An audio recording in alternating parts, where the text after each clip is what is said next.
ముఖ్యమంత్రి అంటే ఇట్లా ఉండాలి అనే ఒక మానసిక భావన ఉంది కదా, ఎందువల్ల వచ్చిందంటారు అది? ఇప్పుడు కేసీఆర్ ఎవరితో గుంబనంగా, చంద్రబాబు నాయుడు ఒక టైపు, రాజశేఖర్ ఒక టైపు, ఒక 30 ఏళ్ళు ఈ తరహా చూసిండు కదా. ఇప్పుడు 70 ఏళ్ళు ఉన్న వాళ్ళకైనా ఒక ముద్ర ఉంది, 80 ఏళ్ళకు ఉంది, ఇప్పుడు 20 ఏళ్ళకు ఒక ముద్ర ఉన్నది కదా. ఎందుకు ఇది? రేవంత్ రెడ్డి ఇట్లా ఉన్నారు కదా, ఏమిటి? రేవంత్ రెడ్డి మీకు అట్లా సీఎం లాగా కనబడతలేడా? అంటే అతను యంగ్, 54 ఏళ్ళు ఉన్నా సరే 35-40 ఏళ్ళు ఉన్నట్లు కనబడుతున్నాడు. ఒకటి. రెండు, చాలా బోల్డ్గా మాట్లాడుతున్నారు. ఇంకోటి ఆయన మామూలుగా జనరల్ పాలిటిషియన్ వేసుకున్నట్టు వైట్ ప్యాంటు, వైట్ షర్టు, ఆయన జీన్ ప్యాంట్ వేసుకొని మామూలు షర్ట్ ఇట్లా మడిచి ఫోల్డ్ చేసుకొని, అది కూడా మీరు అన్నట్టుగా ఒక యువకుడు నడిచినట్టుగా కనపడతా ఉంది. యంగ్స్టర్ వాడు వచ్చిండు సీఎం అన్నట్టు. కానీ traditional dress of CM Rajasekhar పంచ కట్టేవాడు, ఎన్టీ రామారావు పంచ కట్టేవాడు ఒక సందర్భంలో, బట్టి గారు కడతాడు. అట్లా లేకుండా ఆయన దానికి ట్రెడిషన్కి డిఫరెంట్గా మనలాగానే అసెంబ్లీకి నడిచి వస్తాడు, వేరే ప్రోగ్రామ్స్కి వెళ్ళిపోతాడు. ఆ కారణం చేత మీరు ఆయన లోపల సీఎం లేకపోతున్నారు తెలియదు. కానీ చాలామంది అంటున్నారు మిమ్మల్ని, ఇది నా ప్రశ్న కాదు, చాలామంది. అది మంచిదే కదా. ఇప్పుడు కామన్ మ్యాన్కి ఏంటంటే సీఎం కూడా మాలానే ఉన్నాడు అనుకుంటాడు. వేరే ప్రత్యేకంగా ఇది వైట్ డ్రెస్ కింద నుంచి పైకి వేసుకుంటే తప్ప రాజకీయవేత్త కాదని ఒక ట్రెడిషనల్ మోల్డ్ నుంచి ఆయన పక్కకు తీసుకెళ్ళాడు. ఏదేమైనా పెర్ఫార్మెన్స్ ఈజ్ ఇండెక్స్ అండి. ఒక పర్సన్ యొక్క సక్సెస్ ఫెయిల్యూర్ అనేది మీ యొక్క పెర్ఫార్మెన్స్ మీద ఆధారపడి ఉంటుంది. నిజంగానే ఇంకొక 6 నెలల తర్వాత ఆయన అనుకున్న 6 హామీలు మీరు నెరవేర్చగలిగితే, అదనంగా కొత్త ఇప్పుడు నిన్న మొన్న పాలసీ స్టేట్మెంట్ ఇచ్చాడు. మేము అగ్రికల్చర్ కాంప్రహెన్సివ్ పాలసీ తెస్తాడు, దళితుల గురించి ఒక పాలసీ తెస్తున్నాడు, ఎస్టీల గురించి ఒక పాలసీ తెస్తున్నాడు, స్కిల్ యూనివర్సిటీ పెడుతున్నాడు. ఇవాళ మార్నింగ్ అయింది అది. సో అక్కడ ఒకటి 50 acres కొత్త క్యాంపస్ పెట్టి స్కిల్ పెట్టి మీరు చేస్తున్నాడు. ఇవన్నీ కూడా కాంప్రహెన్సివ్ పాలసీ డాక్యుమెంట్ చెప్తున్నాడు ఆయన. ఇవన్నీ పాలసీస్ అన్న తర్వాత తెస్తాడు. తెచ్చిన తర్వాత ఒక విజన్తో మాడుతున్నాడు కదా. ఆ విజన్ కనుక మీకు 100% కాకపోయినా కనీసం 60-70% సక్సెస్ అయినా మీకు డెఫినెట్లీ ఒక డిఫరెంట్ పరిపాలన కనపడుతుంది. అప్పుడు మీరు యాడ్ స్టిక్స్ మారుతాయి. మనం వేషధారణ గురించి కానీ, ఆయన అపీరెన్స్ గురించి, భాష గురించి మాడడం మానేసి ఈ పాలసీస్ గురించి మాడే పరిస్థితి వస్తుంది. సో ఆ టైప్ ఆఫ్ కంపల్షన్కి ప్రతిపక్షాలు నెట్టివేయబడతాయని నేను అనుకుంటున్నాను. ఎందుకంటే ఆయన విజన్ డాక్యుమెంట్ ఇంప్లిమెంటేషన్ స్టార్ట్ అయితే డెఫినెట్లీ సక్సెస్ ఫెయిల్యూర్ దీని గురించే చర్చ ఉంటుంది తప్ప వ్యక్తి ఎట్లా కనబడ్డాడు, ఏం మాడు, ఏది తిట్టాడు అంటే కేసీఆర్ అనేవాడు తిట్టిన తిట్లు ఉద్యమకాలంలో మీరు నేను ఇంకా మర్చిపోలే కదా. తాజాగా ఉన్నాయి ఇంకా. కానీ ఇక్కడ మనము ఈయన రియల్ ఎస్టేట్ ఎట్లా ఉండొచ్చు అనేది చాలామంది ఈ విషయంలో కొంత పెరుగుతుందా లేదా ఏమిటి అనేది అంతా ఉన్నారు కదా. ఎట్లా ఉండొచ్చు రియల్ ఎస్టేట్? నాకు కరెక్ట్ ఐడియా లేదు కానీ బట్ నేను సీఎం మాట్లాడుతూనే విన్నా.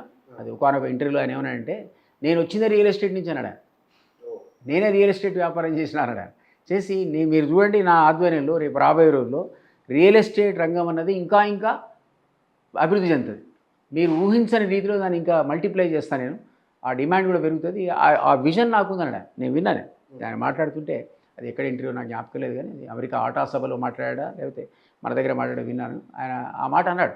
సో ఆయనకు పరిపూర్ణమైన నాలెడ్జ్ దాని మీద ఉంది. దాన్ని ఎట్లా పరిగెత్తించాలో తనకు తెలుసు అంటున్నాడు ఆయన. బట్ వెయిట్ చేద్దాం, తొందరే ఉంది. కానీ మీరు ఒక మాట అంటే ఇద్దరికీ తెలుగుదేశంతో సంబంధం ఉంది, మంచి గాఢమైన సంబంధం ఉంది. మాజీ ముఖ్యమంత్రి, ఇవాళ అక్కడ ముఖ్యమంత్రి, ఇప్పుడు మన ముఖ్యమంత్రి, మీ అందరికీ ఒక లింక్ ఉన్న వాళ్ళే కదా. లింకును బట్టి చూసినప్పుడు మీ ఇద్దరికి ఉన్న దోస్తాన్ ఏమిటి, మీరు కలుసుకుని మాట్లాడుకునే విషయాలు? ఇప్పుడున్న ముఖ్యమంత్రి రేవంత్ రెడ్డి మీరు నాతోనా? అప్పుడు రేవంత్ లేడే టీడీపీలో లేడు. మీరు ప్రస్తావించిన సందర్భం ఏంటంటే నేను దాదాపుగా 10 ఏళ్ళు మాధురెడ్డి గారు ఆంతరిక కార్యదర్శిగా పనిచేసే సందర్భంలో వర్చువల్లీ టీడీపీ కార్యకర్తలాగా పనిచేసినాను. చాలామంది నన్ను అడిగిన కూడా, అదేంటి సార్ మీరు టీడీపీ ఉంటారు కదా, బీఆర్ఎస్ ఎప్పుడు పోయారు? నేను టీడీపీలో ఎప్పుడున్నారు బాబు, నేను ఆఫీసర్ని, ఆయన పిఎస్ ఉన్నా అంటే మాధురెడ్డి తర్వాత ఉమా మాధురెడ్డి దగ్గర మరీ ఎక్కువ పని చేయాల్సి వచ్చింది. గ్రాస్ రూట్ కానీ మండల మీటింగ్లో కూడా అటెండ్ అయ్యేవాడిని. అంటే ఆమె కొత్త కాబట్టి అనివార్యత వల్ల. సో అట్లా నన్ను వర్చువల్లీ నన్ను ఒక టీడీపీ కార్యకర్తగా చూసేవాడు. ఆ తర్వాత ఎప్పుడైతే రేవంత్ పొలిటికల్ ఎంట్రీ తీసుకున్నాడో అప్పుడు నేను ప్రధాన కార్యదర్శిగా ఉన్నా బీఆర్ఎస్కి. అప్పుడు ఆయన మాకు సాధారణ సభ్యుడు. ఆయన కొడంగల్లో ఆయన జెడ్పీటీసీ సీట్ అడిగాడు. అది ఇవ్వలేదనే కోపం మీద ఆ పార్టీని వదిలిపెట్టిపోయాడు.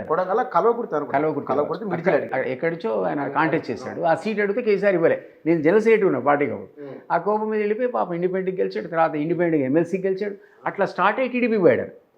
ఎందుకంటే మొదటి నుంచి వ్యక్తిగత పరిచయాలు లేవు, అప్పటి నుంచి ఉన్నాయి. అప్పుడు నేను జనరల్ సెక్రటరీ నా రూమ్కి వచ్చి కూర్చునేవాడు కదా. అప్పటి నుంచి టీఆర్ఎస్లో నేను అప్పటి నుంచి రేవంత్ రెడ్డి గారు నాకు తెలుసు. తర్వాత చాలా సందర్భాలు కలుసుకున్నాం. అదే కౌన్సిల్లో పనిచేసాం ఇద్దరం. ఎమ్మెల్సీగా నేను ఉన్నప్పుడు ఆయన కూడా ఎమ్మెల్సీ, ఆయన ఎమ్మెల్సీ కూడా ఉన్నాడు కదా. సో ఆ టైంలో కూడా కలిసి పనిచేసాం. అది కాక కేసీఆర్కి వ్యతిరేకించి మాట్లాడుతున్న సందర్భంలో 2009 నుంచి నేను కేసీఆర్ వ్యతిరేకంగా నిలబడ్డా. మీలో వాళ్ళు చాలామంది కాంప్రమైజ్ వెనకపోయారు కానీ నేను పోలే కదా. సో కేసీఆర్ మీద ఉన్న వ్యతిరేకతతో రేవంత్ రెడ్డి గారు కూడా ఆయన జైలు నుంచి విడుదల కాగానే నా ఆఫీస్కి వచ్చాడు. ఎందుకంటే అసలు ఈ మీ పాత చరిత్ర ఎందుకు కనుక్కుందామని వచ్చినా అన్నాడు. అది పాత మిత్రుడే కాబట్టి కూర్చోబెట్టుకుని ఇతను చాలా విషయాలు మాడుకున్నాం ఆ రోజుల్లో. మళ్ళీ నెక్స్ట్ డే వచ్చాడు, నా బేగంపేట ఆఫీస్ ఉండేది. అప్పుడు కూడా దాదాపు 3 hours కూర్చున్నాడు నాతో ఆయన. సో మాకు డెఫినెట్లీ సన్నిహిత సంబంధాలు. ఏం మాట్లాడుకున్నారు? ఏంటి ఆయన గురించి అసలు ఈ వ్యక్తి ఏది నా పాత భాష గురించి అదే నా మీద ఎందుకు పడాడు, ఇదేం కథ, ఎందుకు నన్ను ట్రాప్ చేయించాడు అంటాడు కదా. ఆ టైప్లో మీరు ఇంతకుముందు ఒక పుస్తకం ఇచ్చిన అపరిచితులని కేసీఆర్ గురించి నేను రాసిన పుస్తకం. సో ఆ బుక్ నేను ఢిల్లీ మొత్తం ఢిల్లీకి సంబంధించినటువంటి ఆయన కేసీఆర్ ఏమేమి అక్కడ సంఘటనలు ఆ సంఘటనని కూడా నేను అందరూ పొందుపరిచిన. సో ఇట్లాంటి విషయాలే ఆ రోజు రేవంత్ రెడ్డి గారు కూడా అడిగి తెలుసుకున్నాడు. అప్పుడు ఈ పుస్తకం రాలే కదా, ఇది ఓన్లీ 3-4 years నుంచి వచ్చిన పుస్తకంలో గుడాచార్య నల్లకోట మన సార్ పాత సార్ ఆయన టోపీ పెడతారు కదా, జ్ఞాపకం ఉంది ఆ టోపీ. ఏ ప్రాజెక్ట్ పోయి ఆ టోపీ పెట్టుకొని పోతారు, అందుకని ఆ టోపీ పెట్టాం మేడం. కానీ పెట్టి దీంట్లో అంటే ఇందులో ఇట్లాంటి అంశాలే ఆయనతో కూడా చర్చించాడు.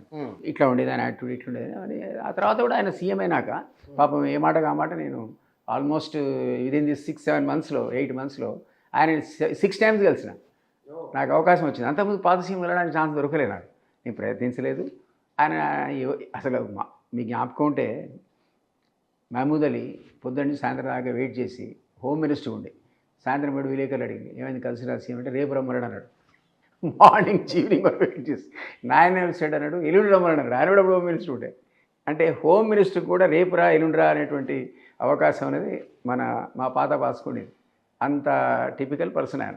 ఈయన అట్లా కాదు కదా, మనం ఫోన్ చేసి ఆ పిఏకి రేపు సార్ని వెళ్ళాలని అవకాశం ఉంటే అన్న వచ్చేయండి అంటున్నాడు. అంటే మనం పోయి ఎక్కడో నో లేదు అసలు. సో అట్లా నేను 6 times కలిసిన సీఎంని, రకరకాల ప్రోగ్రామ్స్ ఏమన్నా కానీ. కానీ బాగా పరిచయం, అందులో అనుమానం ఏం లేదు. పాత పరిచయం మీరు అన్నట్టు ఆ రేవంత్ అనేంత చనువు గతంలో ఉండింది నాకు. ఇప్పుడంటే హానరబుల్ చీఫ్ మినిస్టర్ ఆయన, మనం అనలేము, గౌరవ ముఖ్యమంత్రి గారు కాబట్టి 6 సార్లు కలిసినాడు. కాబట్టి నాకు ఎందుకు ఆయన యాటిట్యూడ్లో పెద్ద మార్పు ఉందని అప్పుడు కానీ ఇప్పుడు కానీ అనిపించలేదు. Good got an opportunity in the KTR హౌస్లో అన్నట్టు ఆయన రేవంత్ అని మళ్ళీ సారీ చెప్పుకున్నాడు. మీరు అనడానికి వీల్లేదు, ఇది హౌస్ అన్నాడు. అంటే వెంటనే నా వర్డ్స్ విత్డ్రా చేసుకుంటున్నారు. అట్లా నేను కూడా ఇప్పుడు నేను అనడానికి వీల్లేదు, హానరబుల్ చీఫ్ మినిస్టర్ కాబట్టి. But definitely got an opportunity. Young ఏజ్లో ఆయనకు అవకాశం వచ్చింది. నా ఉద్దేశంలో ఆయన ప్రూవ్ చేసుకోవాలి. నేను ఇంతకుముందు అన్నట్టు తెలంగాణ ఆకాంక్షలకు అనుగుణంగా టీఆర్ఎస్ అంటే పుట్టింది దానికోసం అని చెప్పుకుంటారు. కానీ ఇది పుట్టకపోయినా తెలంగాణ ఇచ్చిన కాంగ్రెస్ కాబట్టి ఆకాంక్షలకు అనుగుణంగా ఈయన కనుక పనిచేస్తే మళ్ళీ 5 years కూడా రేవంత్ రెడ్డి సీఎం అవుతాడు. ఈలోపు మీకు ఏమైనా పదవి రావచ్చా? నాకు తెలియదు. నేను అంటే ఎందుకు అడిగిన అంటే మీకున్న ఇంటిమసీ ఏమిటి అనేది అడిగితే మీ పదవి సంగతి ఏమో తెలుస్తుంది. నేనైతే అడిగాను మీరన్న సందర్భంలో వన్ ఆఫ్ ది అకేషన్స్ మీటింగ్స్లో నేను ఏమడిగానంటే ఢిల్లీలో అయితే స్పెషల్ రిప్రజెంటేటివ్ అనే పోస్టు కేసీఆర్ 4 ఇచ్చాడు. ఒక పాలిటీషియన్కి ఇచ్చాడు, ఒక ఐఏఎస్కి ఇచ్చాడు, ఒక ఐపీఎస్కి ఇచ్చాడు, ఒక ఐఏఎఫ్ఎస్కి ఇచ్చాడు. ఈ 4 కూడా స్పెషల్ రిప్రజెంటేటివ్సే. ఇప్పుడు ఎవరు దాంట్లో బీఆర్ఎస్ లేరు అనుకుంటా, ఎవరు లేరు. ఇప్పుడు ఎవరున్నారు? ఒక జితేందర్ రెడ్డికి ఇచ్చాడు. నేను ఆ విషయం సీఎం చెప్పాను, మా పాత బాస్ 4 ఇచ్చాడు, నువ్వు నన్ను అక్కడ పెట్టు. ఇక్కడంటే చైర్మన్ కథ కారు గీరు హంగామా ఏదో పెద్ద షో పుటప్ తప్ప పెద్ద పబ్లిక్ మనం పనికొచ్చేది లేదు. అక్కడ ఉంటే నేను రాష్ట్రానికి ఉపయోగపడతా. ఎందుకంటే ఇక్కడి నుంచి నువ్వు ప్రపోజల్ మీరు పంపిస్తారు, అక్కడున్న ప్రభుత్వం మన ప్రభుత్వం కాదు, అది వినొచ్చు వినకపోవచ్చు. సో అఫీషియల్స్తో నేను కలిసి పనిచేశాను కాబట్టి సుదీర్ఘకాలం అక్కడ ఢిల్లీలో ఉన్నా కాబట్టి నేను 25 years సర్వీస్ ఉంది నాకు ఫారెస్ట్ సర్వీస్లో. కాబట్టి ఇది అది కలిపి మీ ప్రాజెక్ట్స్ అన్నీ నేను రకరకాల సెక్షన్స్ తీసుకెళ్ళి అధికారులు కలిసి అవసరమైతే బీజేపీ గతంలో నేను 7 ఏళ్ళు పనిచేసిన బీజేపీలో నాకున్న పరిచయాలు వాడుకొని నేను ప్రయత్నం చేస్తాను. అక్కడ స్పెషల్ రిప్రజెంటేటివ్గా నువ్వు నెంబర్ 2లో పెట్టు, 3లో పెట్టు, 4లో పెట్టు, ఏదో ఒకటి అవకాశం ఉంటుంది చూడండి. ఆయన అన్నాడు అసలు ఇంతమందిని పెట్టచ్చా నాకు తెలియదు అన్నాడు. అన్నాడు మరి ఇంతమందిని పెట్టచ్చా అంటే పెట్టిండు పాత ఆయన అవకాశం ఉంటుంది చూడంటే మరి ఆయన 1 దగ్గర ఆగాడు. మరి 2, 3, 4 ఉన్నాయి ఇంకా ఇస్తాడో రావచ్చు అవకాశం. అట్లా అడగనైతే అడిగినా. So we don't know. అంటే ప్రస్తుతం ఉన్న పొలిటికల్ సినారియోని చూస్తే కనుక రేవంత్ రెడ్డి అన్ని ఆటంకాలను దాటుకుని ఎస్టాబ్లిష్ అవుతున్నట్లు అనుకోవచ్చా? అంతే కనపడుతుంది.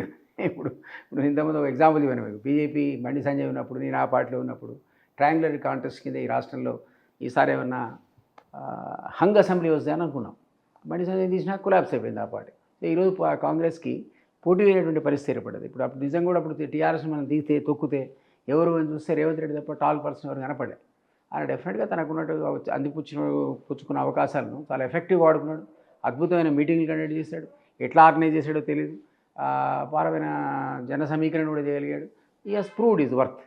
తర్వాత ఇప్పుడు అధికారంలోకి వచ్చినా కూడా మొదటి 6 నెలల్లో ఆయన తీసుకున్నటువంటి స్టెప్స్ కానీ, ఇప్పుడు కొత్తగా మీరు అసెంబ్లీ సందర్భంగా నిన్న రైతుల 1.5 lakh 1 lakh ముందు 1.5 lakh ఇంకోటి రుణమాఫీ కానీ, రేపు August 15 లోపల మిగిలిన 2 lakhs చేయడం అని ఇట్లాంటి స్టెప్స్ ద్వారా మరింత ఆయన పబ్లిక్ చేరువవుతున్నాడు. కాబట్టి నా ఉద్దేశంలో ఒక స్టెబిలిటీ అనేది డెఫినెట్లీ ఆయనకు ఉన్నది.